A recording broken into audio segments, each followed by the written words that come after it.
Welcome back to The Grind. In this video, we are going to break down how to defeat Psycho Man, particularly in the Cavalier event quest this month, but it also applies to the side quest and any other time you have to fight a stacked up Psycho Man. Now first, he starts in control heavy stance, so if you use a heavy attack, you'll get a concussion applied to you as well as a power lock and heal block. He also gets a small power gain each time one of the forbidden actions are done, so that's why you're seeing the power gain trigger. His next stance is special attack control, which anytime you activate a special attack, you'll get the heal block, power lock, and concussion. So you will have reduced ability accuracy, and you could see I did not steal power with my special one, and it did not go unblockable. One of the nodes specific to the Cavalier boss is that regeneration that cycles, and if you are close to the champion, it will heal Psycho Man, and if you are far away, you will get that heal. And because of one of the other nodes, you gain power if you have more unique buffs. Now the control block stance, you get a concussion every time you're blocking, and he gains power each time he hits into your block. So this may cause your parries to fail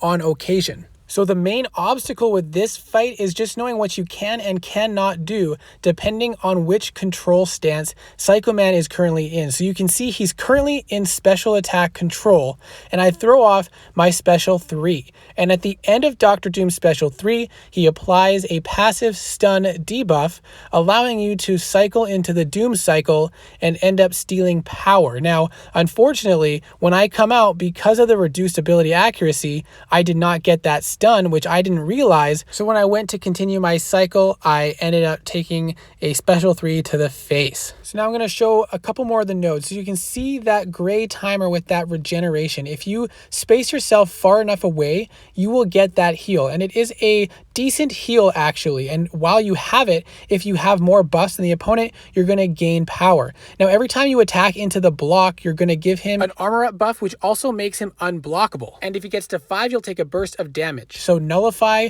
or stagger champions are great. However, in this control special, my unblockable attack did not go through. I did not steal power, and I did not nullify those armor ups. Now with the heavy control stance, you have a concussion debuff when you're charging a heavy attack. So Quake does not work during that control. However, in another control stance, you can still use Quake and evade the attacks. You just have to be careful not to do the Quake heavy during the control heavy stance. Now, because of this concussion applied during a heavy attack, you have to be careful with Red Magneto. If you do charge a heavy attack at the start of the fight, you will not get your magnetized state applied to Psycho Man, and therefore you will not get the benefits of him being a magnetic champion. And during heavy control, you're less likely to get those prowesses. He still will work if you wait until you get him magnetized before you start throwing heavy attacks. So just don't throw a heavy attack right at the very start of the fight, and then you can continue playing Magneto as normal. You just have to realize that during that heavy control, you might not stack all the prowesses that you typically would. Another very important thing to make note of is if you throw off a special attack during his control special attack phase, you might not get the damage and bleeds that you otherwise would. So when you build up to your special 3, you want to wait until you're out of that phase to throw off the special 3. And remember, be careful during that block control phase because you might not land your parries. So now that we've reviewed the basics of his abilities and the nodes on the Cavalier difficulty, we're going to look at the special attacks. The first special attack is by far the easiest to evade. It's 1 close range attack and then 2 beams that are quite easy to evade. During the control block phase, they are unblockable, so you have to keep that in mind, but it is very easy to evade, and you can counter sometimes, but it is not reliable, so I wouldn't count on countering after the special 1. Now the special 2 is more challenging to evade, but it is not impossible to evade. It consists of 2 close range attacks that you can get spacing from, and then 3 beams, but only 2 dodges are required. So if you get yourself in this situation, you just want to create space initially at the start, and then wait for him to put his hands up in the air Once he pulls his arm down is when you want to evade the first time, and then after that you want to evade again immediately following, and you will be able to evade the whole attack if you time it right.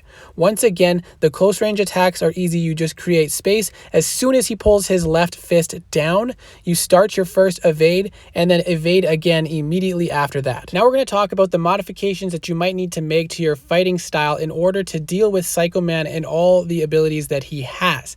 You do not necessarily need a specific counter, but there are some specific champions that make this fight easier that we will discuss. First, when he is in the heavy control phase, you want to avoid using heavy attacks so that you avoid giving him extra power and avoid being power locked and heal blocked. You also want to avoid attacking into the block because of the armor up buff that he gets, and once he gets to 5, you'll take damage back. If you have a reliable nullify or stagger champion, you can still deal with some of this, but you have to make sure that if you're going to nullify them with a special attack, that you do not activate your special attack during the special attack control phase. You ideally want to use your special attacks outside of this control special attack phase. It's also best to bait out the special 1 attack as often as possible unless you've practiced a lot and are very comfortable with evading the special 2, because even though it can be blocked, if he happens to switch into the block control phase, you will not be able to block it, and the special 2 will be unblockable, so you will have to be able to evade it entirely. And because I activated this special attack during the special attack control phase, you can see I didn't get all the incinerates, and I did get those debuffs applied to me. And again, with the timer on that heal, if you are close to him, he will get the regeneration buff, and he's healing over 2,000 to 3,000 each tick. So it does add up to a lot throughout the fight if you have no way to remove the healing or block him from gaining health. However, if you get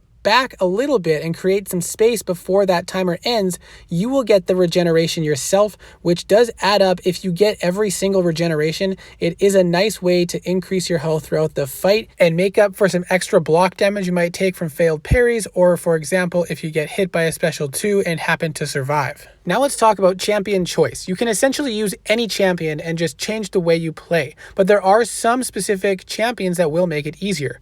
Very strong nullify or stagger champions are nice to have because when you attack into the block, you can deal with the added armor ups and the unblockable effect that it provides. So then if you have staggers on at all times or can easily nullify, you won't have to worry about fighting him with an unblockable state the entire fight or sacrifice some health from pushing him over 5 armor ups. Hyperion does have class advantage and deals a lot of damage. He also has power gain, so you can build up to specials and get easy ins if he is unblockable. And with that occasional armor break, you can reduce the amount of armors on the opponent, but you do have to be careful with heavy attacks during that control heavy state because you can give extra power, and in one point I did push him to a special 3. Ghost is definitely an option as well because you can phase his attacks and get your easy ins even if you do happen to put him into the unblockable state with the armor ups. So Ghost works great and can deal a ton of damage as well. Just don't throw off your special attacks during the control special attack phase. And mind your distance, because with Ghost typically you're close to the opponent, but try to make space in time for that regeneration buff. Medusa is another great option versus Psycho Man if you have her leveled up. She deals a lot of damage and can make this fight very easy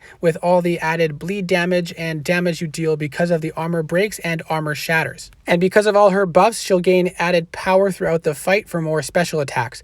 Void is another option for a slow-paced fight. If you are having trouble finding a counter and you have Void, you'll have continued damage over time, even if you're playing the fight a little bit more slowly. And if they do get a heal onto them, you should be able to cancel the healing out with Void as well. I also had success with Guardian, as you may have seen in my other videos showing a solo against him in the Cavalier difficulty, but you can build up some huge damage with Guardian. So if you just play cautiously, do a couple of special 3s, you can get some big damage. Magneto is a great counter. If you don't throw a heavy at the start of the fight, you will still magnetize Psycho Man. You can build up a lot of prowess for a huge SP3 and a lot of shrapnel bleed damage. Dr. Doom was my go-to champion, as you saw from the start of the video, because it was a Mystic quest, and I'm more comfortable using Dr. Doom than most other champions. But Nick Fury is also a very good option because he does deal a ton of damage, and if you slip up and take a special 3 or a special 2, you can have that second life to keep you in the fight. But overall, fighting Psycho Man is not as much about the specific counter that you have,